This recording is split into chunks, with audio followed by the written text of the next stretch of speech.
Well, welcome to another Dan and Kathy's Missionary Adventures. And I know I say it often, I say we're coming to you from a really exciting place, but we are coming to you from a really exciting place.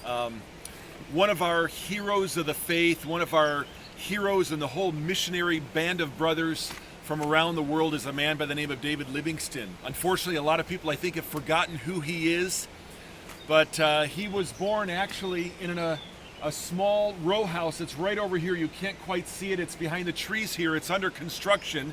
It's the David Livingston Museum Center there. But this white building here was the cotton factory where the family lived. And he was born here in 1813, one of 7 children. The family was very poor. He and his brother began working here at this wool factory and when he was 10 years old, working 12 hours a day. We read that his parents were very godly people, training the kids in the home, and it was through his parents' influence that he developed a real passion for medicine, for biology, for taking the gospel around the world. He went on to be an avid reader and to go to medical school. Hello. Oh, you're fine. Come on through. That's quite all right. Nice dog.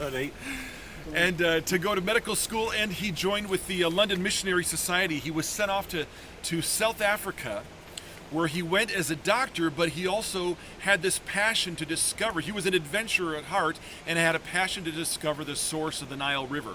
Over the next 30 years, he traveled throughout the interior of the southern half of the African continent, sharing the gospel, setting up hospitals, changing lives for eternity. Now, he never did find the source of the Nile, although he came quite close to it when he was in Zambia and Malawi. However, while he was there, he was touched by the inhumanity that he saw regarding the slave trading that was going on between African tribes and also with the colonists that were coming into the area. And so he was an outspoken abolitionist.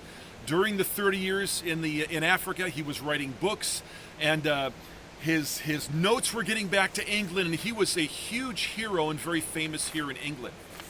I just wanted to share just a few things about him, some of the couple of quotes about him that have stirred me over the years. Some of you are familiar with this quote.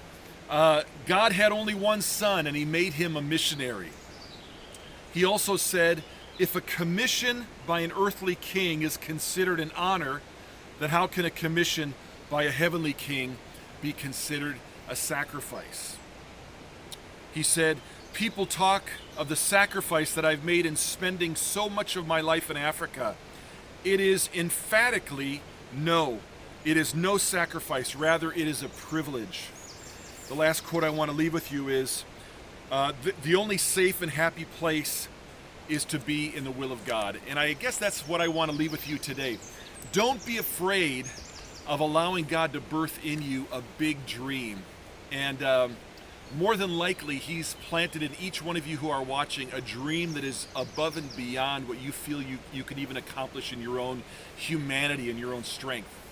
But let God birth a big dream in you, and then take one step at a time as he leads you. And he'll be faithful, and it's so worth it serving Jesus. So that's what we want to leave with you today.